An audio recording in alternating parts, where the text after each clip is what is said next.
Hey, mi gente, imagínate esto, un tipo que la policía de Puerto Rico tenía en la lista de los más buscados, que robaba bancos disfrazado de policía, que se fugaba de cárceles como si fueran hoteles de paso,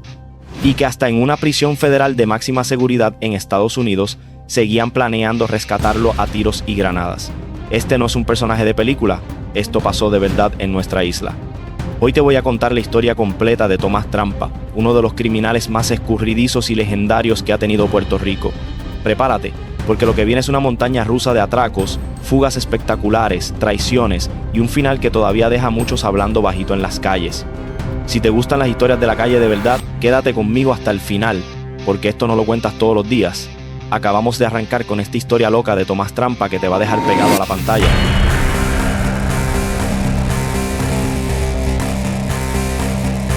Si ya estás sintiendo esa adrenalina de las calles boricuas,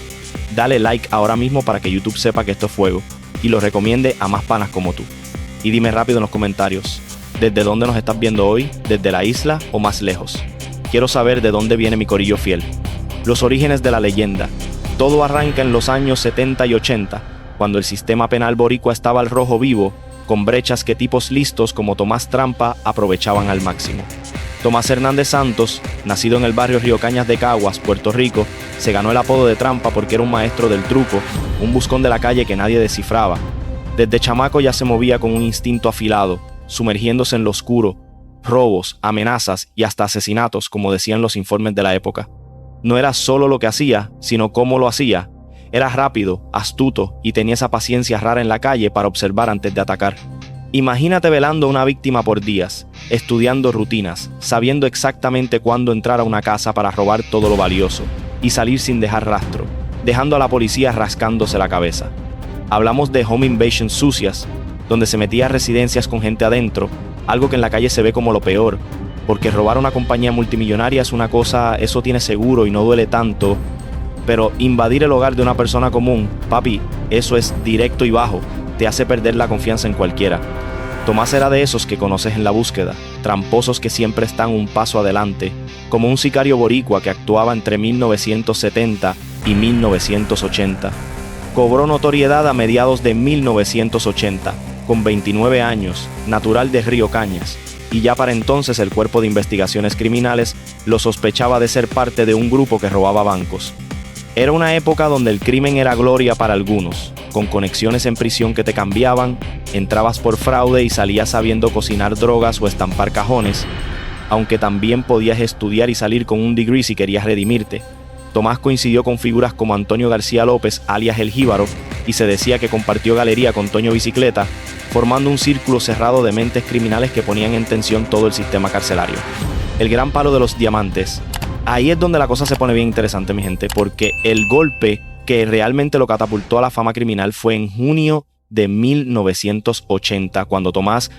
con apenas 29 años y ya con una reputación callejera que corría como pólvora, decide juntarse con un pana llamado Charlie Martínez, un tipo de 25 años del sector Caimito Bajo en Río Piedras, para dar un palo que dejaría todo Puerto Rico hablando. Estos dos no van por algo chiquito, no, se disfrazan de agentes de la policía estatal, entran tranquilitos a la fábrica de pulir diamantes Heritage Diamonds Works en San Juan, como si fueran a hacer una inspección rutinaria, y boom, se llevan $1.600.000 en diamantes puros, un botín que en esa época era una fortuna impresionante y que hoy en día valdría muchísimo más con la inflación y el mercado de joyas. Pero luego viene lo heavy. La policía, que ya lo tenía en la mira por sospechas de que formaba parte de un grupo dedicado a robar bancos, lo incluye de inmediato en la lista de los 10 prófugos más buscados de Puerto Rico, porque este no era un robo aislado, era parte de una cadena de atracos que sumaban millones. Y después esto se complica más. Días más tarde, Tomás se ve envuelto en un intercambio de disparos brutal con agentes en la carretera de Río Piedras a Aguas Buenas, donde él y sus cómplices responden con todo: pistolas, escopetas recortadas y otras armas de fuego, dejando claro que no se iban a dejar agarrar fácil. Un coronel de la policía sale diciendo que Tomás había realizado múltiples asaltos en residencias y comercios, siempre vestido de agente para confundir a las víctimas, y que hasta lo habían visto guiando un carro que parecía una patrulla de tránsito de la policía estatal, un truco maestro para moverse sin levantar sospechas. Según el comandante Rafael Ángel Collazo del Cuerpo de Investigaciones Criminales de San Juan, En total se había apropiado de unos $3 millones en asaltos a través de toda la isla, sumando no solo los diamantes sino otros palos donde siempre había un insider, alguien de adentro que choteaba info sobre cuándo llegaba el dinero o las joyas, aunque al final muchos de esos terminaban traicionados o choteados ellos mismos. Imagínate la paciencia que tenía este tipo. Velaba los lugares por días, estudiaba movimientos, sabía que en cada atraco grande como este de los diamantes tenía que haber un contacto interno que dijera: mira, tal día llegan tales diamantes o hay tanta cantidad de cash, porque sin eso era imposible coronar sin fallar. La primera fuga del hospital. Y justo cuando pensaban que lo tenían controlado, después de enjuiciarlo en ausencia por robo y violación a la ley de armas, poniéndole una fianza altísima que nadie iba a pagar, Tomás demuestra por qué lo llamaban trampa. Lo encierran como preso de alta peligrosidad en la cárcel regional de Bayamón, pero él no se queda quieto ni un segundo. Recibe una notificación médica supuestamente enviada por un abogado, algo que huele a truco desde lejos, y lo llevan al Hospital San Pablo en Bayamón para un chequeo rutinario, custodiado por un oficial. Pero luego pasa lo inesperado. Cuando el ascensor llega al piso 7, se abren las puertas y aparecen un hombre y una mujer armados hasta los dientes, encañonan al guardia, lo someten rápido sin darle chance de reaccionar, lo bajan por las escaleras de emergencia y lo dejan esposado al pasamano como si nada, mientras Tomás sale caminando libre por la salida principal, desapareciendo en la calle como un fantasma. Y después, esto explota en los medios. La prensa se vuelve loca. El administrador de corrección sale diciendo que es inconcebible que algo así pase, que cómo un preso tan peligroso sale de un hospital custodiado sin que nadie lo note de inmediato, y se inicia una investigación interna para ver quién falló en el protocolo, porque claramente había una brecha en la seguridad que Tomás y sus cómplices explotaron con precisión quirúrgica. Esta fue su primera fuga grande, una que cimentó su fama de escurridizo, mostrando que ni las cárceles boricuas lo podían contener y que su red de apoyo afuera era fuerte, con gente dispuesta a arriesgarlo todo por sacarlo. Pero luego lo recapturan rápido, herido en otro operativo donde todo se tuerce, y dado su alto riesgo de fuga, ya que esta no era la única, sino parte de un patrón, las autoridades deciden que no puede quedarse en Puerto Rico. Lo trasladan fuera de la isla a una prisión federal de máxima seguridad en los Estados Unidos para cumplir su cadena perpetua, porque sabían que en el Oso Blanco o cualquier penal local volvería a intentarlo.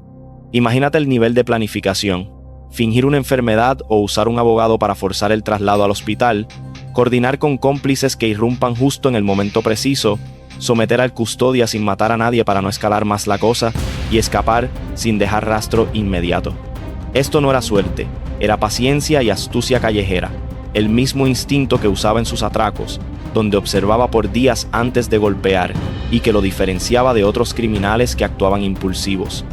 La gente en los barrios empezaba a hablar de él como una leyenda, con respeto y miedo, porque fugas como esta no se veían todos los días, y reforzaba esa imagen de truquero de grandes ligas que nadie descifraba, dejando a la policía no solo rascándose la cabeza, sino replanteando todo su sistema de custodia para presos peligrosos como él. Estamos en plena acción con las fugas y atracos de Tomás Trampa, ¿verdad que esto está heavy? Si te está gustando cómo vamos desglosando esta leyenda urbana paso a paso, no te olvides de suscribirte al canal y activar la campanita para que no te pierdas ni una de estas crónicas de la calle. Y cuéntame en los comentarios, ¿qué te ha parecido el video hasta ahora? ¿Te está enganchando o hay algo que te voló la cabeza? Quiero leerlos a todos. La sentencia y el oso blanco. Mi gente, después de esa primera fuga del hospital que puso a la policía en jaque y dejó a la isla hablando de cómo un tipo como Tomás Trampa podía salirse con la suya tan fácil, las autoridades no se quedaron de brazos cruzados y lo recapturaron en un operativo donde todo se torció para él, resultando herido grave, pero vivo para enfrentar la justicia de una vez por todas. Esto pasa porque lo enjuician por la pila de delitos que tenía acumulados, unos crímenes violentos que no eran juego, asaltos a bancos disfrazados de agente, el robo millonario de diamantes en la fábrica Heritage Diamonds Works, agresiones que dejaban víctimas temblando y hasta las acusaciones más oscuras que venían de crónicas de la época y relatos orales en los barrios, vinculándolo con violaciones y robos domiciliarios que metían terror en las comunidades, porque nada asusta más que un ladrón que entra a tu casa cuando estás ahí, violando no solo la propiedad sino la paz mental de la gente común. Pero luego la sentencia cae como un balde de agua fría, o más bien como una losa pesada que nadie levanta, una pena acumulada exorbitante, citada a menudo en los reportes como de casi 200 a 300 años de prisión, algo que en la práctica era cadena perpetua porque ningún humano vive tanto, y que reflejaba la magnitud de sus actos y lo peligroso que lo veían las autoridades, convirtiéndolo en un objetivo prioritario que no podían dejar suelto ni un minuto más. Y después esto se complica para él porque debido a esa peligrosidad extrema y al riesgo de fuga que ya había demostrado con creces, lo meten directo en la penitenciaría estatal de Río Piedras, el legendario Oso Blanco, específicamente en el área de máxima seguridad conocida como el Monoloro, un lugar donde solo iban los criminales más notorios y duros de Puerto Rico, esos que hacían que los guardias durmieran con un ojo abierto. Imagínate el ambiente ahí en los 80, cuando el sistema penal boricua estaba al rojo vivo, lleno de brechas que tipos astutos explotaban, pero también un hervidero de conexiones donde presos como Tomás compartían espacio con figuras igual de pesadas, como Antonio García López, alias El Jíbaro, y se rumoraba que hasta con Toño Bicicleta en la misma galería, formando un círculo cerrado de mentes criminales que planeaban desde adentro, intercambiando trucos y contactos que ponían en tensión todo el sistema carcelario. Tomás, con su instinto afilado desde chamaco y esa paciencia para observar rutinas y debilidades, se mueve en ese monoloro como pez en el agua, pero las autoridades saben que no es un preso común, que su sentencia de siglos no lo va a detener si encuentra una grieta, porque este pana era un maestro del engaño que aprovechaba cada hueco, dejando a la policía rascándose la cabeza una y otra vez. Esto no era solo una condena, era el inicio de una saga que trascendía las crónicas policiales, convirtiéndolo en un símbolo de cómo el crimen en Puerto Rico de los 70 y 80 podía ser gloria para algunos en la calle, pero también un ciclo de fugas y recapturas que mantenía a todos en vilo, esperando el próximo movimiento de este truquero de grandes ligas, la fuga épica del Oso Blanco. Ahora sí, mi hermano, llegamos al clímax de la historia, al evento que de verdad lo catapultó a la inmortalidad en las calles boricuas, la gran fuga del Oso Blanco, esa que todavía hoy, en 2023 y 2024, se analiza en programas de True Crime y se canta en salsas viejas. Esto pasa el 28 de abril de 1982, apenas un mes después de que le cayera esa sentencia brutal de siglos, cuando Tomás, siempre astuto y con esa paciencia callejera para observar y planear, se queja de un fuerte dolor de estómago que parece genuino, pero que contra todas las órdenes estrictas de máxima seguridad en el Monoloro, logra que lo trasladen al dispensario del penal para un chequeo rápido. Pero luego, a las 8 de la noche en punto, cuando el Oso Blanco parece tranquilo, irrumpe lo impensable y espectacular. Dos hombres enmascarados, armados con rifles y armas largas que intimidan a cualquiera, entran al presidio en una operación tipo comando militar, disparando al aire para someter a los guardias que curiosamente en ese momento estaban desarmados, una falla en el protocolo que después desencadenó investigaciones internas para entender cómo rayos pasó, cruzan el patio a toda prisa, llegan al dispensario sometiendo a quien estuviera ahí y extraen a Tomás Trampa del lugar como si fuera un rescate de película de acción. Y después, esto se pone aún más intenso. Salen por un hueco previamente preparado en la verja que da a la carretera, donde los espera un Chevrolet Nova amarillo listo para la huida rumbo a Levittown, pero la policía, alerta por el caos, los intercepta en el camino, desatando un tiroteo feroz donde les dañan una goma al carro, pero igual logran escapar en la oscuridad, dejando atrás un penal en completo desorden y a las autoridades con la boca abierta. La isla entera queda en shock total, papi. El jefe de la policía de San Juan ordena de inmediato vigilancia extrema en aeropuertos, muelles y carreteras para cerrar cualquier salida, mientras el administrador de corrección inicia una investigación profunda para desentrañar cómo dos tipos armados irrumpen en una cárcel de máxima seguridad como el Oso Blanco, someten guardias y se llevan a un preso prioritario sin que el sistema responda a tiempo, cuestionando si hubo complicidad interna o solo una brecha explotada con precisión quirúrgica. Todo el mundo se pregunta lo mismo en los barrios y en los medios. ¿Cómo es posible que en el Monoloro, el área más segura del penal, pase algo tan cinematográfico? Esto no era una fuga de suerte o improvisada, no. Era un rescate meticulosamente planeado, con esa astucia y paciencia que Tomás usaba en sus atracos, observando rutinas por días desde adentro y coordinando con su red afuera, gente leal dispuesta a arriesgar la vida por sacarlo, explotando cada hueco del sistema penal boricua que estaba caliente en esos años 80. La traición que lo baja. Mi gente, después de esa fuga épica del Oso Blanco que dejó a la policía reorganizando todo su protocolo de seguridad y a la isla entera hablando de cómo un preso prioritario se escapa en un Chevrolet Nova con tiros de por medio, Tomás sigue prófugo, pero no baja el ritmo ni un segundo, porque este tipo era un adicto a la acción callejera que no podía quedarse quieto. Esto pasa a finales de junio de 1982, cuando decide asaltar la residencia del presidente de los Vaqueros de Bayamón, un tal Norman Parkhurst, entrando disfrazado con espejuelos falsos y el pelo pintado rojo oscuro para no ser reconocido, junto a dos cómplices que parecían leales. Pero luego todo se pone intenso. Obligan a la familia a abrir la caja fuerte, roban dinero en efectivo y prendas valiosas y los encierran a todos en el baño para ganar tiempo y salir limpios. Un palo que sale perfecto al principio, con esa paciencia que Tomás siempre usaba para observar y planear. Y después esto se tuerce de la peor manera porque Tomás, en su ambición, decide no parar ahí y robar también la casa de al lado, que resultaba ser de la misma familia, pero uno de sus supuestos cómplices cambia de actitud de repente, apunta a Tomás con el rifle y le dice claro y directo: «No te muevas, porque yo estoy trabajando para la policía», revelando que todo era una trampa montada. Tomás reacciona violento como un animal acorralado, forcejean por el arma en medio del caos, y el infiltrado le mete 3 balazos que lo dejan herido grave en el suelo, pero sin perder el conocimiento del todo, incluso pidiendo una almohada mientras espera la ambulancia que lo salva por poco. Imagínate el nivel de traición, papi. Resulta que el que le disparó era Dani Rosa Collazo, un recluso que se había fugado poco antes con ayuda de una rubia en un Cadillac amarillo, pero esa fuga era simulada por la policía para que Dani se infiltrara en la red de Tomás y lo bajara desde adentro, un plan maestro de las autoridades que explotaba las mismas conexiones criminales que Tomás usaba para sus atracos. Esto no era solo un robo fallido, era el punto de quiebre que mostraba cómo su astucia callejera topaba con pared cuando había chota involucrada, dejando a la gente en los barrios contando la historia con respeto y miedo, porque un traidor así podía pasarle a cualquiera en el bajo mundo. La espectacularidad de esta recaptura, con Tomás herido pero vivo, refuerza su leyenda urbana, porque incluso en la derrota seguía siendo el truquero que ponía en jaque al sistema, aunque esta vez lo pagó con sangre en un operativo donde todo se torció por culpa de un insider virado. ¿Estás sintiendo el pulso de los 80 en Puerto Rico? Si este video te está transportando a esas épocas calientes del crimen boricua, comparte con un pana que le gusten estas historias reales. Operación, trasladado y cadena perpetua. Y justo después de esa traición brutal que lo deja baleado en el asalto fallido con 3 impactos que lo ponen al borde de la muerte pero sin matarlo, Tomás entra en estado grave al centro médico de Río Piedras, donde lo operan de emergencia durante 9 horas completas con un equipo de 5 especialistas que le salvan la vida milagrosamente, permitiéndole empezar a recuperarse poco a poco en medio de una vigilancia extrema.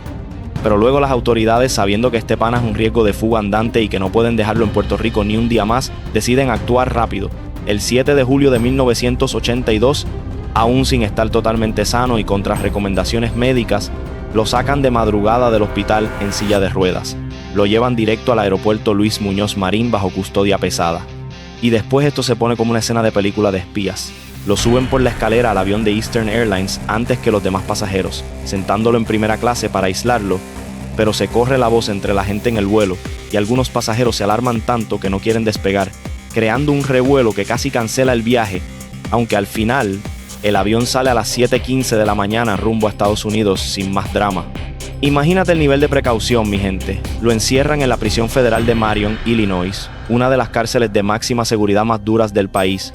diseñada para tipos como él, que no se rinden ni con cadenas perpetuas, donde cumpliría el resto de su sentencia acumulada de siglos por todos los delitos federales relacionados con los robos violentos, fugas espectaculares y asaltos que lo marcaron.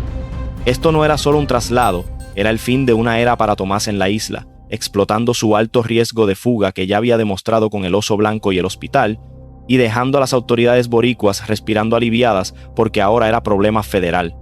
La gente en los barrios seguía contando sus peripecias con esa mezcla de admiración y terror, porque incluso en Marion su nombre trascendía como leyenda urbana, inmortalizado en canciones de salsa y relatos orales que jóvenes hoy conocen por podcasts de True Crime, pero sin los detalles reales de cómo lo operaron 9 horas o lo subieron al avión en silla de ruedas para sacarlo de Puerto Rico de una vez por todas. El plan fallido desde afuera. Mi gente, después de ese traslado dramático a la prisión federal de Marion en Illinois, donde lo meten en máxima seguridad para que cumpla su cadena perpetua lejos de Puerto Rico y de cualquier chance de fuga fácil, Tomás no se rinde ni siquiera ahí, porque su red de cómplices afuera seguía activa y dispuesta a todo por sacarlo. Esto pasa en abril de 1983, cuando el FBI agarra a una mujer en Caguas y a 5 hombres en San Luis, Missouri, todos conspirando para liberarlo en un plan que parecía de película de guerra. Pero luego la cosa se revela brutal. El esquema involucraba a 5 reclusos saliendo al patio de Marion mientras un grupo de puertorriqueños desde afuera tiroteaba las torres de vigilancia, lanzaba granadas y bombas Molotov directo al centro de control para crear caos total y abrir camino. Y después esto se pone más oscuro porque Tomás y otro reo llamado Terence Carl Alden escaparían en el desmadre, pero el plan incluía matar a los mismos cómplices que ayudaron desde afuera para no dejar testigos sueltos. Un nivel de frialdad que muestra lo peligroso que era este tipo incluso encerrado. Imagínate la astucia, papi, coordinar todo eso desde adentro de una cárcel federal, usando llamadas grabadas donde Tomás hablaba del rescate y de eliminar a quien supiera demasiado, explotando conexiones que tenía desde sus días en el Oso Blanco. Pero luego uno de los involucrados, un tal Doobie Stephen, se asusta por su vida al enterarse de que lo iban a traicionar y delata todo al FBI, entregando las armas, las grabaciones y los detalles completos del complot, frustrando el intento antes de que pasara. Gracias a eso, 6 puertorriqueños se declaran culpables de conspiración para rescatar a un preso federal, y el plan se va al piso, dejando a Tomás encerrado en Marion sin más opciones, reforzando su imagen de criminal notorio que ponía en jaque no solo a la policía boricua, sino al sistema federal entero. La gente en los barrios seguía contando estas historias con respeto y miedo, porque un rescate así, con granadas y traiciones internas, trascendía las crónicas policiales y lo convertía en leyenda urbana, aunque al final fallara por un chota dentro de su propia red, mostrando que ni el maestro del truco era infalible cuando la lealtad se quebraba. El legado de Bebé Trampa.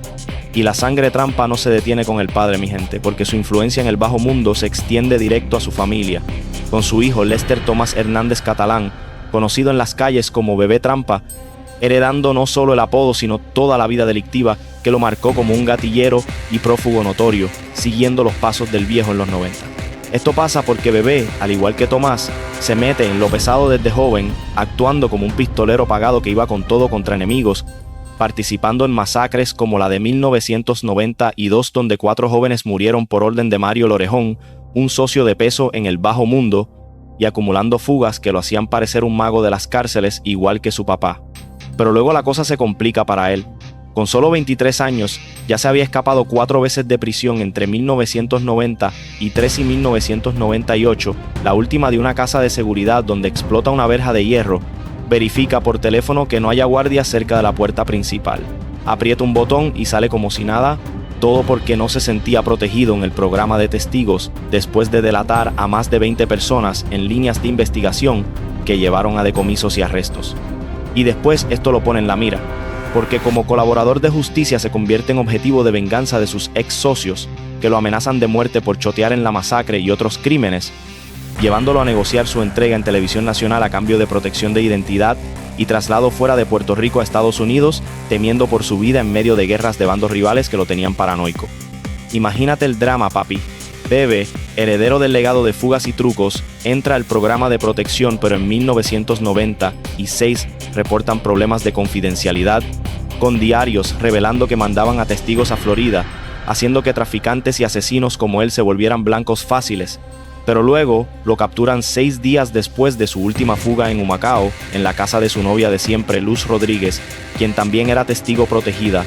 y esta vez lo meten a máxima seguridad con inmunidad para testificar en 12 crímenes, diciendo que huyó porque la justicia no cumplía con moverlo a USA como prometido. A diferencia de su padre, que nunca colaboró con las autoridades porque era jota y no choteaba, Bebé se vira y delata, pero igual hereda el terror que plantaba Tomás en los 70 con robos violentos y escapes, aunque termina baleado por ex socios y sirviendo sentencia por la masacre. Este legado familiar refuerza el mito de los Trampa como dinastía de prófugos escurridizos, con Bebé protagonizando sus propias persecuciones y fugas que se cuentan en podcasts de True Crime hoy en día,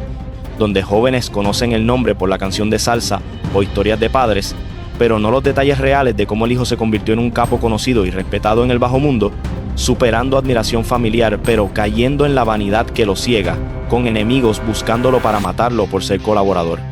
La canción y la cultura popular. Mi gente, Tomás Trampa no se quedó solo en las páginas amarillas de los periódicos viejos o en los archivos policiales polvorientos de los 70 y 80, no. Su figura trascendió todo eso para infiltrarse profundo en la cultura popular puertorriqueña, convirtiéndose en una de esas leyendas urbanas que se cuentan de generación en generación en los barrios de la isla. Esto pasa porque su nombre y sus peripecias al margen de la ley inspiraron una famosa canción de salsa titulada simplemente Tomás Trampa, interpretada por el gran Cano Estremera,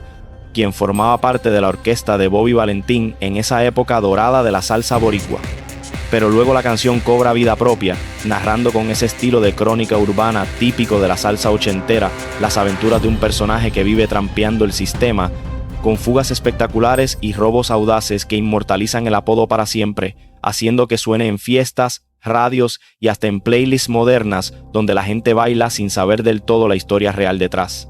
Y después esto se expande más allá de la música, porque aún en la actualidad, en 2023 y 2024, programas de True Crime en Puerto Rico como Crime Pod Puerto Rico dedican episodios completos a desmenuzar su vida criminal,